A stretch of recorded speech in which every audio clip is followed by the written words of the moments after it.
Discovery का जो होती है वो इसका श्रेय जो है वो इनको जाता है, श्वार्ज़शील्ड और जॉन व्हीलर को। ठीक है ना।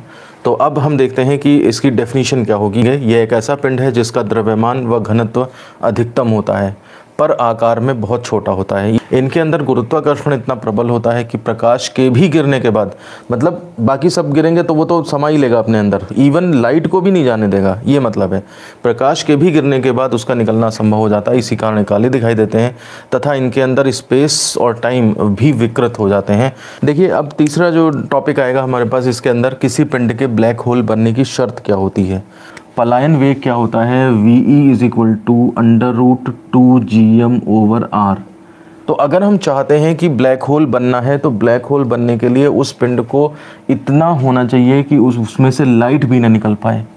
तो अगर किसी बॉडी का एस्केप वेलोसिटी हम लाइट की स्पीड के बराबर कर दें या उससे ज़्यादा कर दें, ठीक है ना, मान लिया सपोज एस्केप वेलोसिटी जो है वो 4 लाख किलोमीटर पर सेकंड कर दी, तो लाइट भी नहीं जा पाएगी, क्योंकि लाइट को निकलने के लिए फिर 4 लाख की स्पीड लेनी पड़ेगी और वो स्पीड वो नहीं ले सकती, क्योंकि उसकी अपनी स्पीड ही 3 × 10⁸ मीटर पर सेकंड होती है। किसी भी पिंड का मास चेंज ना करें। देखिए इस वेलोसिटी, इसके वेलोसिटी कैसे बढ़ा सकते हो, मास तो वही रखो और रेडियस जो है वो कम करते चले जाओ। रेडियस कम करते करते इतनी कम कर दो कि उसकी इसके वेलोसिटी जो है वो बढ़ती चली जाए। किसी भी पिंड का द्रव्यमान नियत रखते हुए ठीक है ना, त्रिज्या इतनी कम कर दी जाए कि पिंड के लिए पलायन वेग प्रकाश के वेग के बराबर अथवा उससे अधिक हो जाए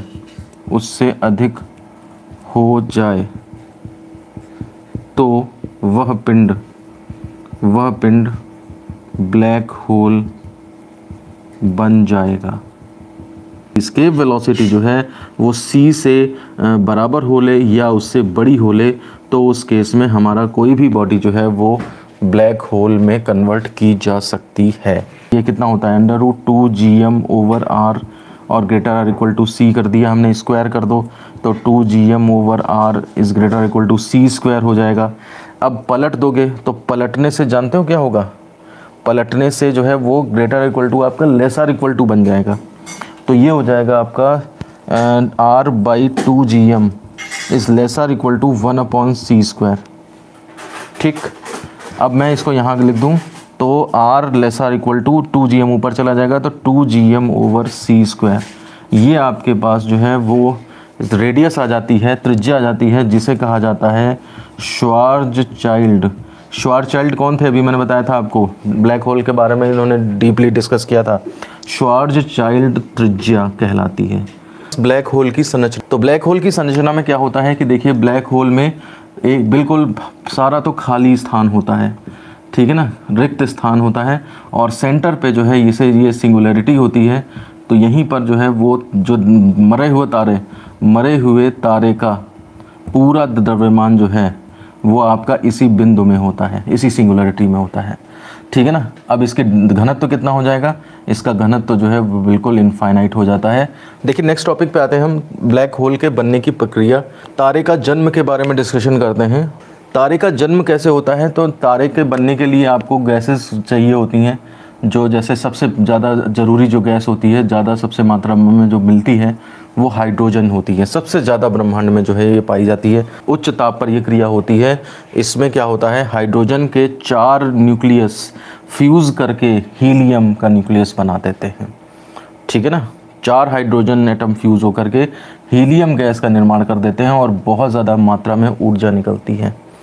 तो इस तरह से क्या होता है, ये जो हाइड्रोजन के मॉलिक्यूल्स थे वो नाभिकीय संलयन की प्रक्रिया स्टार्ट कर देते हैं और नाभिकीय संलयन एक बार स्टार्ट हो जाता है तो जो ऊर्जा बनती है वही इस ऊर्जा जो है वो इस मतलब नाभिकीय संलयन के प्रोसेस में काम आती रहती है और इस तरह से लगातार ये घटना घटती जाती है और तारा जो है ये ऊर्जा देता चला जाता है। अब डिस्कस करेंगे तारे की मृत्यु कैसे होती है। क्या ये कोई भी तारा जो है कोई भी तारा जो है वो लाखों साल तक ऊर्जा दे सकता है, लाखों साल तक ऊर्जा दे सकता है, ठीक है ना, लाखों क्या करोड़ों साल तक ऊर्जा दे सकता है, ठीक है ना, दे सकता है, जब तक कि उसके हाइड्रोजन जब तक कि उसके अंदर की हाइड्रोजन शेष रहती है, ठीक है ना, उसी का तो फ्यूज़न हो रहा है, हाइड्रोजन शेष रहती है। अब जब धीरे धीरे सारी हाइड्रोजन जो है आपकी हीलियम में कन्वर्ट हो जाएगी, जब जो है हमारी सारी की सारे हाइड्रोजन हीलियम में कन्वर्ट हो जाती है,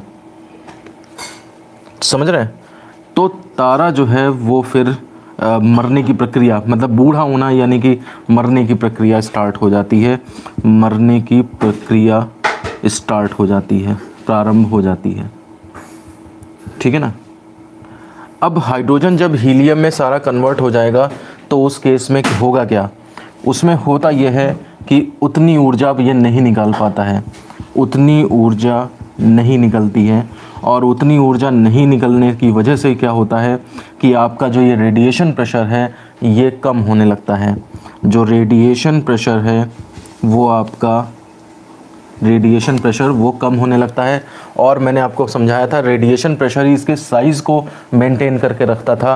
अगर आपका रेडिएशन प्रेशर ही कम होने लगेगा तो उस केस में ये जो गुरुत्वाकर्षण बल जो अंदर इसको खींचना चाह रहा था वो हावी होने लगता है, और उसके हावी होने की वजह से अब इसका साइज़ जो है वो कम होने लगता है, समझ रहे हैं, इसका साइज़ जो है वो इसकी वजह से, मैं यहीं पे लिख दूं, इसकी वजह से जो इसका साइज़ जो है वो कम होने लगता है, ये मतलब सिकुड़ने लगता है, होने लगता है, और ये सिकुड़ने लगता है।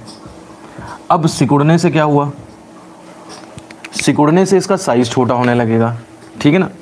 साइज़ छोटा होने से क्या होगा, साइज़ छोटा होने से ये अब क्या हो, मॉलिक्यूल्स फिर पास आने लगते हैं, मॉलिक्यूल्स जो हैं हीलियम के जो हैं मॉलिक्यूल्स, हीलियम मॉलिक्यूल्स पास आने लगते हैं, और पास आने लगेंगे तो फिर क्या होगा, पास आने लगेंगे तो टक्कर बढ़ जाएगी, और टक्कर बढ़ जाएगी तो फिर से इनका ताप बढ़ जाएगा।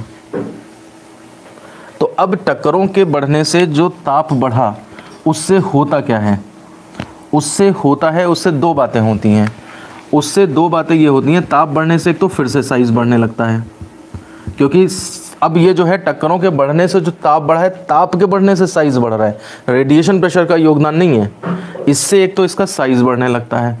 और दूसरी बात क्या होती है, इसके अंदर जो हीलियम थी वो हीलियम जो है अब कार्बन में फ्यूज़ होने लगती है, कार्बन नाइट्रोजन इनमें फ्यूज़ होने लगती है, मतलब अब जो नाभिकीय संलयन है वो आपका जो है वो हीलियम से कार्बन में बदलने लगता है, और इस वजह से जो ऊर्जा का उत्पादन है वो पहले जैसा तो नहीं रह जाता जितना जवानी में था, लेकिन बुढ़ापे में भी जो है वो थोड़ा बहुत जोर मारता रहता है, वो समझ रहे हैं आप, मतलब कहने का मतलब है आदमी अपने आप को कभी बूढ़ा नहीं समझता, समझ रहे हैं, तो वो सोचता है मैं पहले जैसा ऐसा कर लूँगा, ये कर लूँगा, वो कर लूँगा, ऐसा कैसे हो गया कि मैं इतना वीक हो गया। इसी चक्कर में जो है वो कभी कभी कुछ ऐसी हरकतें करते हैं जिसकी वजह से कभी गिर जाते हैं, कभी कुछ हो जाता है, इस तरह की चीज़ें होती हैं। वैसे भी कहते हैं बूढ़ा और बचपना दोनों एक जैसे होते हैं। खैर उस टॉपिक में मैं नहीं जा रहा, मैं यहाँ पर बात कर रहा हूँ कि इस वजह से वो थोड़ी बहुत एनर्जी अभी भी देता रहता है और साइज़ उसका बढ़ जाता है। अब वो जो है एक क्या बोलते हैं, एक नया स्ट्रक्चर बन जाता है तारे का, जिसे हम कहते हैं रेड जियांट, रेड जियांट या फिर लाल दानव कहते हैं इसे हम, ठीक है ना। ये समझ लीजिए अब लाल दानव अगर बन गया तो इसका मतलब बूढ़ा हो गया है, किसी भी दिन ये मर सकता है। जब लाल दानव रेड जियांट बन गया एक बार हमारा स्टार, बूढ़ा हो गया मतलब अब कोई ऐसी स्टेज आती है किसी भी क्षण पर इसमें एक विस्फोट होता है, एक महाविस्फोट होता है इसके अंदर, जिसे सुपरनोवा विस्फोट कहते हैं। और इस विस्फोट के बाद वो 3 कंडीशंस बना सकता है, तो वो डिसाइड होगा कि इसका द्रव्यमान कितना है। पहला केस हो सकता है कि आपका जो ये लाल दानव तारा था इसमें विस्फोट हो, और विस्फोट होने के बाद जो बचा खुचा मटेरियल है ये आपका सफ़ेद वामन बन जाए, सफ़ेद वामन तारा या श्वेत वामन तारा। और दूसरी कंडीशन होती है कि वो आपका न्यूट्रॉन स्टार बन जाए, या फिर वो तीसरा एक ब्लैक होल में कन्वर्ट हो जाए। तो अगर हमारे तारे का द्रव्यमान मास वो हमारा नियरली अबाउट जो है वो सन के मास के बराबर होता है, ठीक है ना, तो उस केस में जो है वो आपका श्वेत वामन तारा बनता है। अगर हमारा द्रव्यमान तारे का आपका सन के मास के बराबर या उससे बड़ा लेकिन उसके 5 गुने से कम होता है, कहीं 5 गुना कहीं 3 गुना, कुछ कहीं कंडीशन बदलती रहती है, इस रेंज में होता है, तो वो एक न्यूट्रॉन स्टार बनता है। लेकिन अगर हमारे सन का वो तारे का द्रव्यमान अगर हमारा सूर्य के द्रव्यमान के 5 गुने से भी ज़्यादा होता है, तो हमारा जो है उस केस में ब्लैक होल बनता है। ये कंडीशन